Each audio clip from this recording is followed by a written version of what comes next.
안녕하세요. 한국산업기술기획평가원 산업기술 R&D 교육센터입니다. 이 강의는 한국산업기술기획평가원에서 제공하는 산업기술 R&D 기본과정 교육 강의입니다. 이번 시간에는 과제기획 및 신규 과제 선정 프로세스에 대해 이어서 설명드리겠습니다.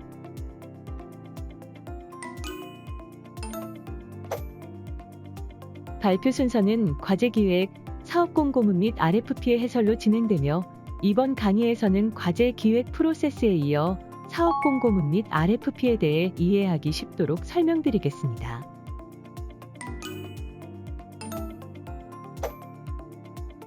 사업공고문 및 RFP의 해설 강의는 아래와 같은 순서로 사업공고문의 주요 구성과 상세 내용에 대해 설명드리도록 하겠습니다. 사업공고문 설명에 앞서 2021년 1월 국가연구개발혁신법 시행에 따라 동법 시행 이전에 사용된 용어와 변경 후 용어의 비교 표이오니 참고하시기 바라며 이후 설명부터는 변경 이후 용어로 설명하겠습니다.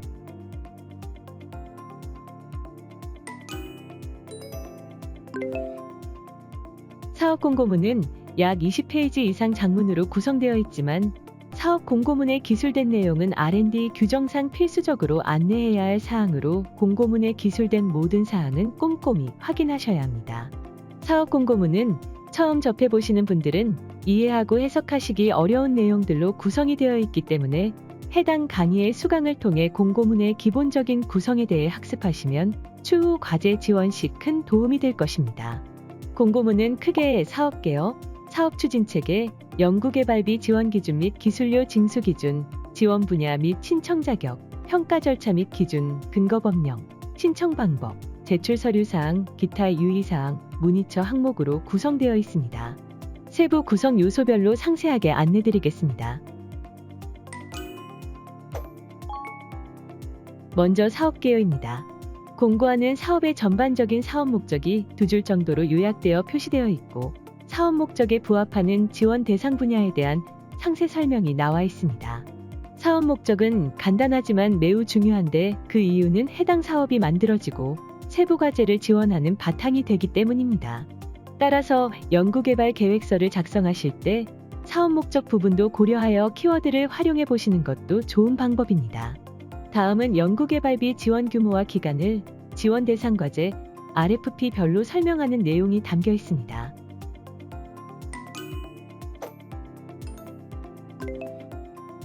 다음, 사업 추진 체계입니다.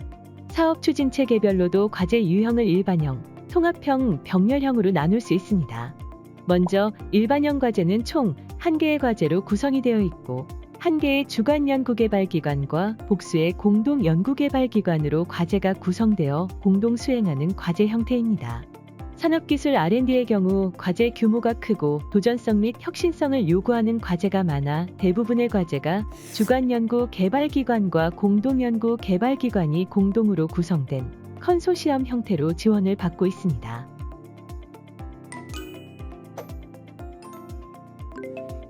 통합형 병렬형 과제는 일반형 과제 다수가 큰 총괄 과제 1개에 묶여있는 형태로서 각 세부 과제를 관리하는 총괄 과제 및 총괄 주관 연구개발기관이 존재하는 것이 특징입니다. 통합형 과제는 세부 과제끼리 상호 연계 통합되어 사업화되는 과제로 컨소시엄 형태로 신청을 합니다. 병렬형 과제는 세부 과제가 독립되어 사업화 또는 상품화되는 방식으로 각각 나누어 경합평가가 진행됩니다.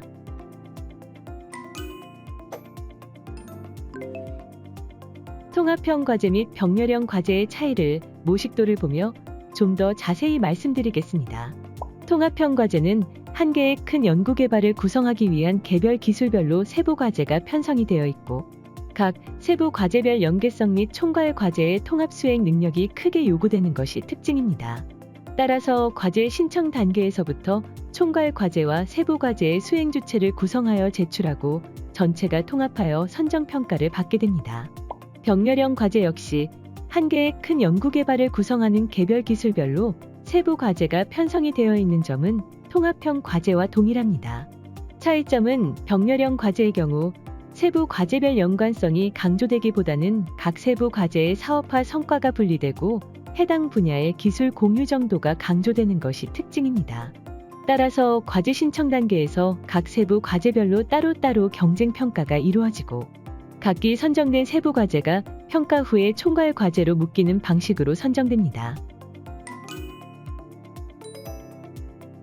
일반형, 통합형, 병렬형 과제의 요약 비교표 이온이 참고하시기 바랍니다.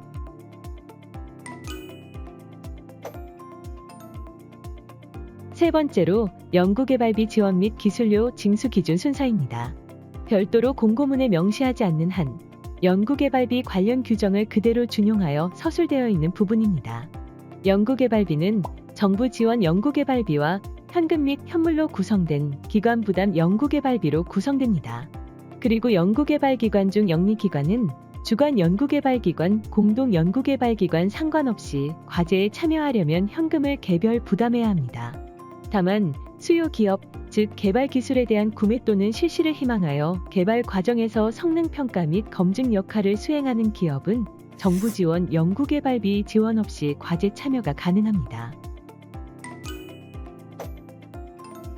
정부 지원 연구개발비 지원 및 민간 현금 부담 비율은 원천 기술형, 혁신 제품형 과제 유형에 따라 달라집니다.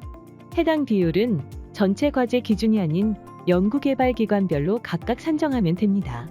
수요 기업의 경우에는 과제 유형에 관계없이 중소기업 수준으로 계상하면 됩니다. 대학, 연구소 등 비영리 기관은 표에서 그 외를 적용하면 되므로 정부 지원 연구개발비 100%로 연구개발비를 구성할 수 있습니다. 이러한 정부 지원 연구개발비 지원 비율과 민간 현금 부담 비율은 특수한 경우에 예외적인 비율로 적용하게 됩니다. 첫째, 산업위기지역 소재의 중소중견기업의 정부 출연 비율은 중소기업이 80% 이하, 중견기업은 혁신 제품형 65% 이하로 기관 부담 연구개발비 부담을 완화하고 있습니다. 또한 챌린지 트랙 대형 통합형, 서비스형 국제공동 연구과제의 경우에는 혁신 제품형이라도 원천 기술형 과제 기준을 적용하고 있습니다. 핵심 전략 기술 개발 과제에 참여하는 대기업, 중견기업은 중소기업 수준의 정부 출연 및 민간 현금 부담 특례를 적용받습니다. 핵심 전략 기술은 핵심 전략 기술 및 핵심 전략 기술과 관련된 품목, 핵심 전략 기술 선정, 재검토 세부 절차 등에 관한 고시, 제4조 제1항 기준으로 협약 체결 이후 신청 기업에 한해 별도의 위원회 심의를 거쳐 적용됩니다. 마지막으로 중견기업 성장 촉진 및 경쟁력 강화에 관한 특별법 시행령 7조에 따라 평균 매출액이 3천억 미만인 중견기업은 중소기업 수준으로 정부 출연금을 산정할 수 있으니 과제 신청하실 때 참조하시기 바랍니다. 상기 연구개발비 지원 기준을 실제 예시로 안내드리겠습니다. 중소기업을 예로 들면 해당 기업이 받는 정부 지원 연구개발비가 3억 원으로 가정할 때 원천 기술형의 경우 1억 원의 기관 부담 연구개발비를, 혁신 제품형의 경우 1억 5천만 원의 기관 부담 연구개발비를 부담하여야 합니다. 같은 예시에서 현금 부담은 기관 부담 연구개발비의 10%이므로 원천 기술형의 경우 1천만 원으로, 혁신 제품형의 경우 1,500만 원으로 계산할 수 있습니다. 다음으로 기술료 징수 기준에 대해 설명하겠습니다. 징수 대상은 연구개발기관 중 실시기관과 기술 실시 계약을 체결하고 기술료를 징수하거나 직접 연구개발 성과를 사업화하는 경우에 해당합니다. 징수기간은 기술료를 처음 징수한 날 또는 직접 실시로 수익이 처음 발생한 날이 속한 해의 다음 해부터 5년이 되는 날 또는 과제가 종료된 날부터 7년이 되는 날 중 먼저 도래하는 날까지입니다. 중소기업의 경우 실시 계약 체결 시 실시기관으로부터 징수한 기술료의 5% 또는 직접 사업화한 경우는 수익 금액에 해당 과제의 기술 기여도를 곱한 결과액의 5%로서 해당 과제 정부 지원 연구개발비의 10%까지 납부하여야 합니다. 단 기술 기여도는 협약 시 연구개발 계획서에 명시해야 합니다. 영리기관 소속 참여 연구자의 인건비는 원칙적으로 현물로 산정하여야 합니다. 다만 별도 사유가 있는 경우 이를 공고문에 명시하여 현금 산정이 가능하도록 합니다. 예를 들어 영리기관 신규 채용 인력의 인건비, 7년 이내 창업 초기 중소기업, 지식 서비스 및 소프트웨어, 설계 기술 등 과제를 수행하는 인력, 시간 선택제, 전문 연구 사업자, 산업 디자인 전문회사 인력은 인건비를 현금 산정할 수 있습니다. 산업 위기 지역 소재 중소중견기업도 예외적으로 인건비 현금 산정 가능한 특례가 적용될 수 있습니다. 과제에 선정된 기업은 수행 기간 동안 해당 기업이 지원받는 총 정부 지원 연구개발비 5억 원당 청년 인력 1명 이상을 신규 채용한 경우 추가 청년 인력 채용을 통해 현금 부담 금액 감면 혜택을 받을 수 있습니다. 이 인원을 기본 채용 인원이라고 합니다. 이 경우 1차년도에는 1명을 우선 채용하고 5억 원 초과시마다 1명씩 추가 채용하여야 합니다. 신규 채용 기준 시점은 사업 공고일 6개월 이전 시점 이후입니다. 예를 들어 한 개 기업이 3년 동안 나누어 받는 총 정부 지원 연구개발비가 10억 원인 경우 1차년도 3억 원을 지원받으면 기본 채용 인원은 1명이며 2차년도에 3억 원을 추가 지원으로 누적 5억 원을 초과하였으므로 2차년도에 1명을 추가 채용하여야 합니다. 3차년도까지 누적 10억 원을 받으면 총 기본 채용 인원은 2명으로 3차년도에는 기본 채용 인원이 없습니다.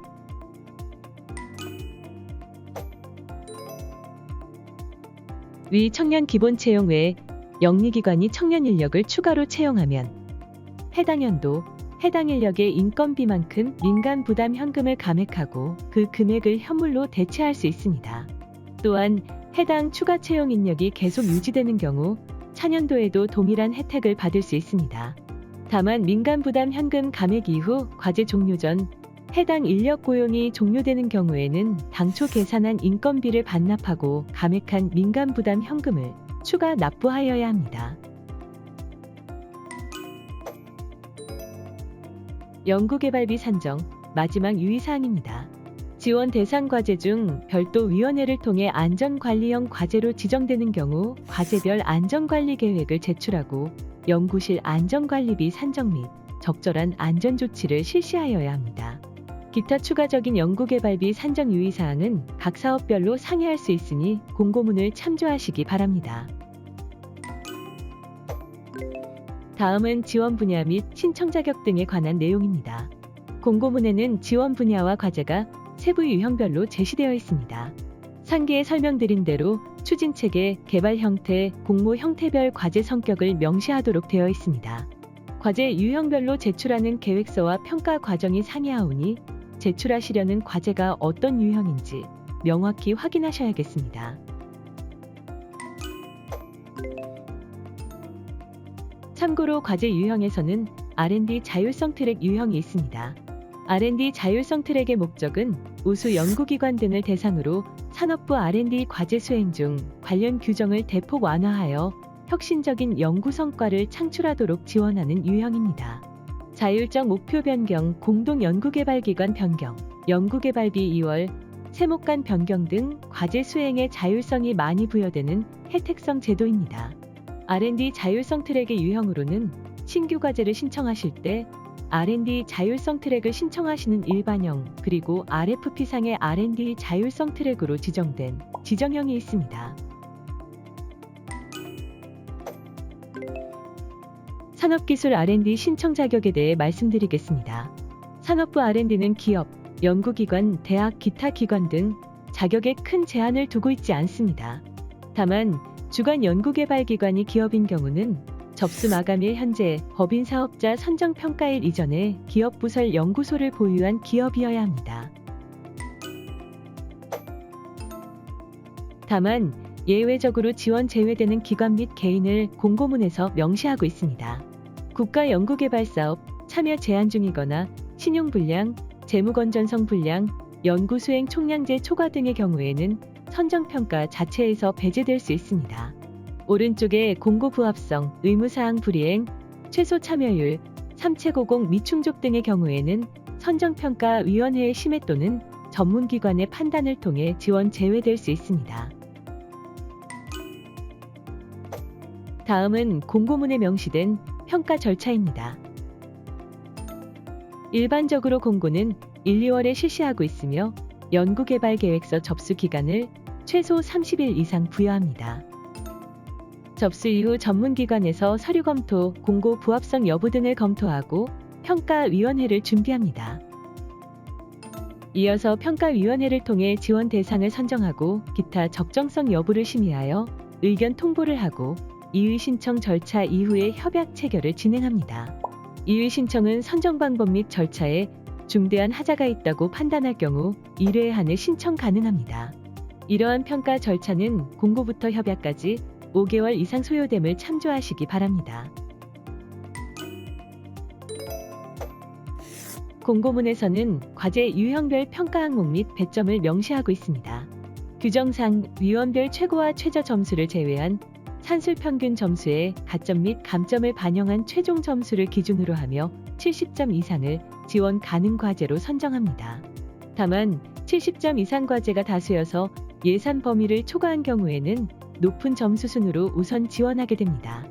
과제 유형별로 평가 기준을 달리할 수 있는데 먼저 원천 기술형의 경우 원천 기술 확보가 궁극적 목표인 만큼 기술성 부분에 많은 배점을 부여한 것을 확인할 수 있습니다. 아울러 연구진의 연구 역량과 향후 해당 기술 결과물의 경제적 가치 창출 가능성에도 중요도가 있음을 알 수 있습니다. 혁신 제품형 과제는 원천 기술형보다는 기술성 및 연구 역량 부분에 상대적으로 배점이 낮고 사업화 및 경제성 측면의 중요도가 높음을 확인할 수 있습니다. 혁신 제품형 과제를 제출하는 곳에서는 과거의 사업화 실적을 구체화하여 제시하고 해당 과제를 통해 경제적 수익 창출 계획을 구체적으로 제시할수록 지원 대상에 선정될 가능성이 높아진다고 할 수 있겠습니다. 평가 기준은 사업마다 그 목적에 따라 평가 항목 및 세부 항목, 평가 기준을 다르게 제시할 수 있으니 사업별 공고문 내 평가 기준을 반드시 확인하시고 그에 맞게 연구개발 계획서를 준비하셔야 합니다. 평가 기준에 반영될 우대 배점 및 감점 기준을 각 사례별로 공고문에 명시하고 있습니다. 이러한 우대 배점 및 감점 기준도 사업별로 상이하므로 공고문으로 반드시 확인하여야 할 부분입니다. 산업부 규정에서는 우대 배점은 삭제되어 적용되지 않으며 감점만 적용하고 있으니 참고하시면 됩니다. 사업 공고문 내용의 기본적인 뼈대는 국가연구개발혁신법 등 관련 법령과 산업기술혁신사업 공통운영요령 등 관련 규정에 의거하오니 상세 내용이 궁금하시면 해당 법령 및 규정 내용을 찾아보시기 바랍니다. 다음은 기타 유의사항입니다. 과제 특성에 따라 융합 R&D, IP 연계, 표준 연계, 디자인 연계, 경쟁형 R&D, 복수형 R&D 등 과제 특성과 해당 시 필요한 지침을 공고문에 명시하고 있으니 신청하시려는 과제가 어떤 특성이 있는지 공고문 및 RFP 확인이 필요합니다. 기타 연구개발비 산정 추가 유의사항 및 재공고 관련 사항, 가점 관련 사항, 연구개발비 세부 용도, 산정 관련 특이사항 등이 공고문에 명시되어 있고 이 부분 또한 사업별로 상이한 내용들입니다. 연구개발 성과물의 경우 원칙적으로 해당 연구 성과를 창출한 연구개발기관 개별 소유로 합니다. 다만 다수 기관이 공동으로 연구개발 성과를 창출한 경우 연구개발기관별 기여도를 기준으로 소유 비율을 정하는 것을 원칙으로 하고 별도 협의가 있을 경우 협의를 우선시할 수 있습니다. 연구개발기관은 각자 성과물 실시를 위해 필요한 범위 내에서 동과제의 다른 연구개발기관이 소유한 성과물을 실시할 수 있으며 비영리기관은 참여기관이 아니더라도 중소기업에서 무형적 성과물의 실시를 요청할 경우 이에 응해야 합니다. 신청과제는 경우에 따라 보완과제로 분류될 수 있습니다. 보완과제는 세계 초일류 기술 제품, 외국에서 기술 이전 거부로 국산화 추진 기술, 미래 핵심 기술로 보호 가치가 있는 기술 등 규정 및 공고문에 명시된 유형으로 위원회 심의를 통해 보완 과제로 관리될 수 있습니다. 이어서 연구개발계획서 등 제출 서류 신청 방법입니다. 산업부 R&D 과제는 온라인 접수를 원칙으로 합니다. 제출처는 범부처 통합연구지원 시스템 홈페이지에서 제출하시면 됩니다. 연구 책임자가 온라인으로 접속하여 과제 정보를 전산에 입력하고 제출 대상 서류를 파일 형식으로 업로드한 후 제출 완료하여 과제 상태가 제출 완료 상태인 경우에 접수된 것으로 간주하오니 제출하신 이후 과제 상태를 꼭 확인하시기 바랍니다. 참고로 접수 마감일에는 접속하시는 분들이 많아서 과부하가 걸리는 경우가 많으니 미리 준비하는 것이 안전합니다. 과제 관련하여 문의사항은 공고문에 제시된 문의처 참고하시면 되겠습니다.